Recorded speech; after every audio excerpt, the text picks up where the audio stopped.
I'm here in a Potter's Park and Dominion Road in Auckland, New Zealand.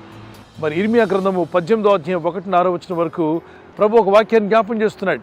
ఆయన కుమ్మరి, మనము జిగటమన్నై ఉన్నాం.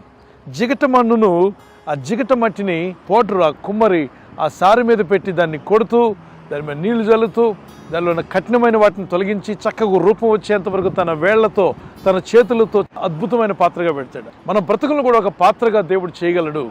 ఎప్పుడైతే దేవునికి నువ్వు ఒబే అవుతావో, దేవుని మాటలకు లోబడతావో, దేవుని విశ్వాసం ఉంచి ప్రార్థన చేయడం ప్రారంభిస్తావో, అయ్యా నువ్వు నా కుమ్మరివి, నేను నీ చేతిలో జిగటమన్నై ఉన్నాను, నన్ను నీకు ఇష్టమైన పాత్రగా చేయి ప్రభువా. సారు మీద నుండి పారవేయక పగిలిపోయిన ఈ పాత్రను మరొక మంచి రూపానికి తీసుకురమ్మని నువ్వు ప్రార్థన చేయొచ్చు. బాధలో వేదంతో ఉంటే ప్రభునితో మాట్లాడుతున్నాడు. ఆయన మన కుమ్మరి, మనం ఆయన చేతిలో జిగటమన్నుగా ఉండగలిగితే తప్పనిసరిగా ప్రభు నిన్ను అద్భుతమైన పాత్రగా చేసి ఆయన మహిమార్థమే వాడుకుంటాడు.